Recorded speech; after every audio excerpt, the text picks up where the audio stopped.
Hello, everyone. Welcome to another episode of Coffee and Contemplation, brought to you by Spotlight Recovery. I'm your host, Lucas. It is February the 28th today. I've got a neat reflection here. This book, I just got it recently, actually, and I love it. It's called A Spiritual Principle a Day. It's another NA book. I couldn't believe it's been around for 12 years, and I just found out about this a couple of months ago in a meeting. So it's definitely written and in the same format as any other daily reflections books, or they're just for today. But I definitely find this is written for more folks who are in longer term recovery. At least it speaks to me more that way. You definitely don't have to be in longer term to get it. This is all just my personal opinion, so don't let that stop you.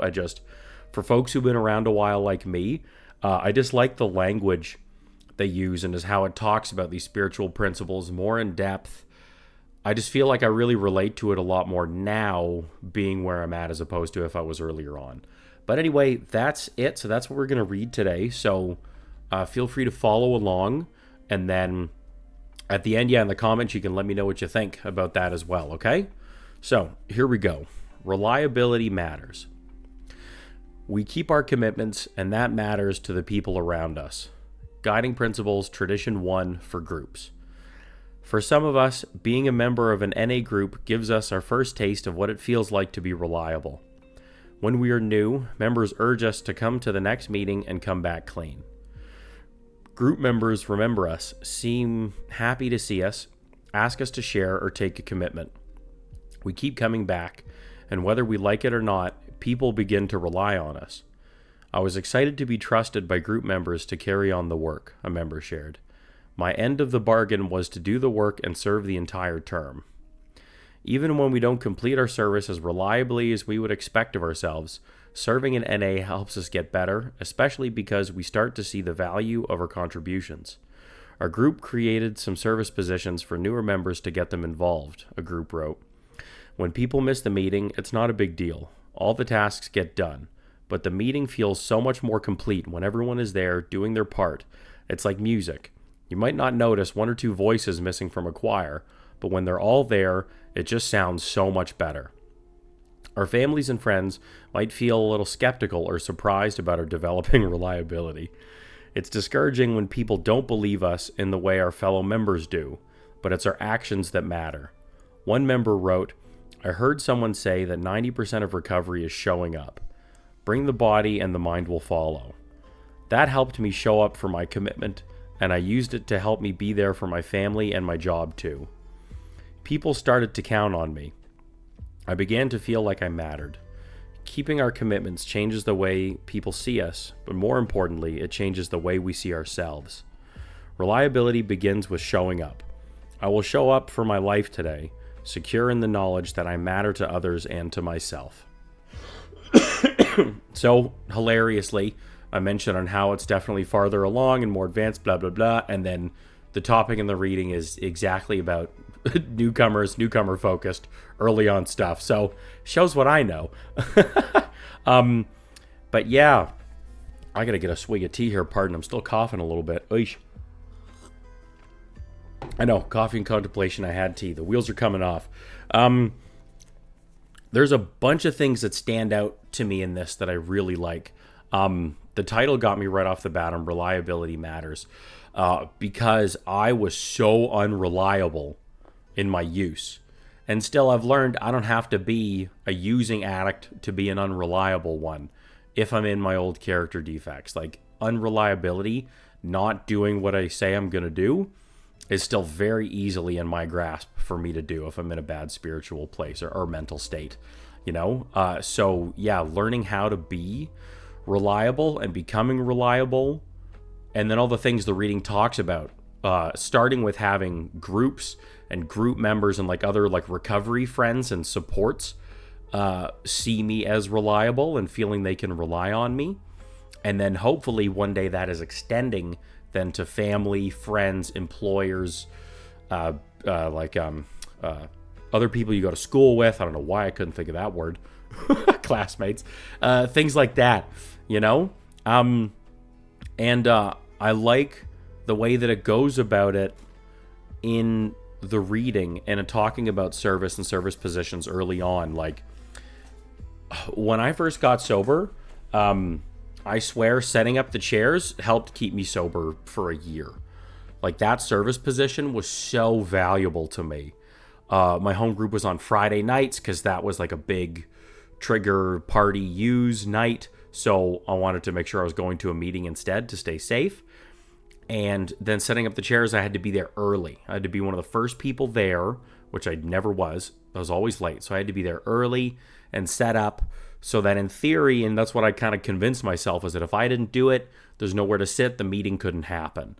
And the guilt of that not happening because of me not showing up was way too much for me to bear by myself, so I couldn't do it. So I had to go and set those chairs up. And so that's how I kind of like tricked myself into being more accountable that way. So that was really important to me.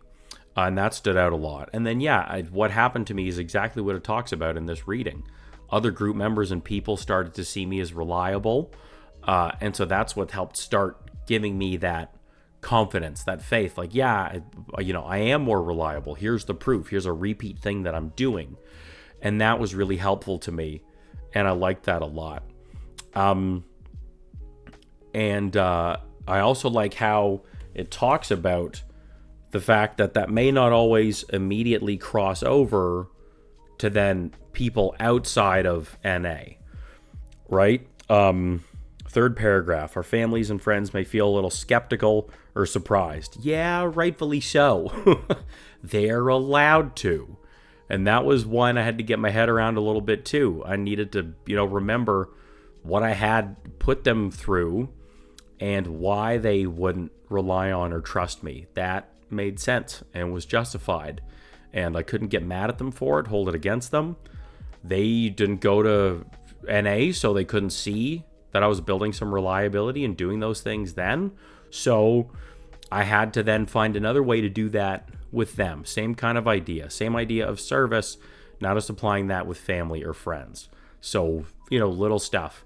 If I was invited to come over for dinner, showing up on time, asking if I could come early, asking what I could bring, coming and helping cook, things like that. They loved that I had a meeting to go to after, so I'd go for dinner, ask if we could have dinner early, and I'd always leave early because I'd have to go right to a meeting and say, I'm responsible for setting up the chairs, so I have to go early to make sure I do that. Little stuff like that, it helped. It was just a way that I could just show them that I was doing it and I meant business, and then like go to the meeting, do that, come back, and then we'd hang out and watch TV. And it was great. It was great. It took a while to get there, and it was that like repeat work. But for me, and this is with my parents here in Canada, it just really helped a lot. So there's that. What does it talk about here in the second paragraph? I want to make sure I didn't skip anything over. No, that's okay. Nothing too much really was popping out for me on that. And then, these last following line, these finishing lines, the last line in the last paragraph, and then the little sum up sentence in italics here, just the fact that it highlights the importance of doing these things is what helps me see this change in myself. And that's the most important. I agree wholeheartedly. I think that's another big common thing for us as addicts. It's definitely a human thing, but of course we're addicts, so we take everything to the nth degree. Where I would do things because I want you to like me. And that's an important one with service and with these positions too. And no one can police you on this. So it's important to be honest with yourself and look at your motives around this. So what I mean is, if I was going to set up those chairs so you would all thank me and say, oh, great job, that's awesome, and congratulate me and all that, now you're liking me, now you're just feeding my ego. So this isn't service now, this is bullshit. Okay, I'm doing these things for you to like me, for you to approve me, and give me these compliments, and I want the credit, and all of that crap. That's not service. That's not service, right? That's not feeding a recovery-seeking mind. That's actually completely feeding my addiction. And that's a really important one to look out for in service. And I've seen it a lot. And I see a lot of people take on too many service positions and then get burnt out by it and hate it all and walk away or relapse over it. I've seen it. I didn't relapse over it, but I definitely did that. Too many service positions, got bitter, quit them all, walked away from them all, because that was a part of it. So I'm saying this because I did it and I know it. And so I'm sharing that. So I hope you don't do that same thing. But make sure those motives are pure. And then the best way to do that, and with service, and this is a part of why it helped me so much, is because I'm doing something for somebody else genuinely without expecting anything else in return. That's the big difference.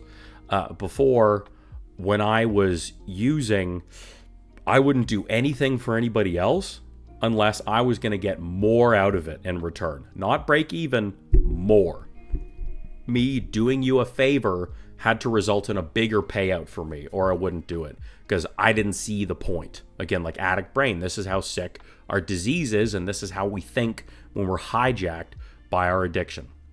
So that's how I acted and thought.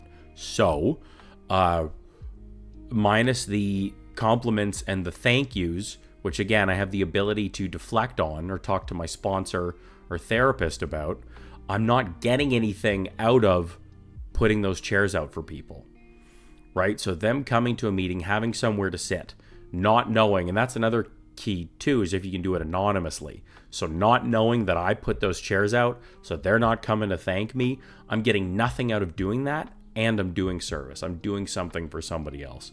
That perspective, that perception shift is so vital for us. You know, I don't know if you've heard the line of addiction is a disease of perception, and that's very much my experience and my belief. So being able to change that perception of why I'm doing something, the motives behind it, and then repeatedly, that's how I'm carving a new neural pathway. That's how I'm literally changing my thinking. I'm changing my thinking patterns.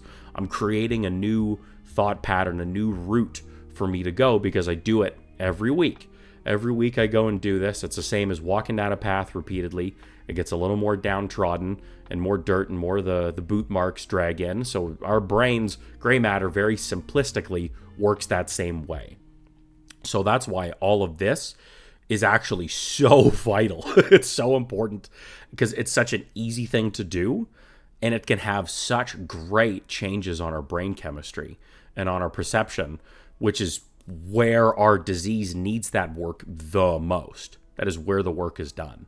So it may seem, putting that all back together, this concept of reliability, doing what we're going to do when we say we're going to do it, not missing them, doing it repeatedly, doing it for no congratulations or reward. They all may seem small and petty and simple, and I can't tell you how powerful those benefits are. So I highly suggest them. I can't suggest them enough. Do them today, do more of them, and see how they work out for you. See the results, okay? So please, in the comments, let us know what stands out for you. What do you think about all of this? What are things that have helped you become more reliable, or when did you notice that change and you were happy and feeling good about seeing that result, about service, anything that popped out for you in this reflection? Put them down in the comments. We'd love to hear from you, and that share could really help somebody else, and that's the whole point. Okay, please check out the description of the video for all the other ways that Spotlight Recovery can support you. I personally do recovery coaching with folks, so if you like what I'm talking about, want to get more into this, or learn a few things about what we've discussed today, send me an email, lucas@spotlightrecovery.com. I'd love to hear from you and see if I can help you with this. And as well as everything else from the company, recovery coaching videos, podcast, merch, all of this stuff, it's all down there for you. And then ways to support our channel. If you're liking this content, then please help support us so we can keep making it. Donations, becoming a member, the YouTube things, share, like, subscribe, it all really does help. Okay, so check them out. Thank you. Thanks for watching the video. I hope you connected with the reflection today. Have a blessed 24, and we'll see you again tomorrow. Bye for now.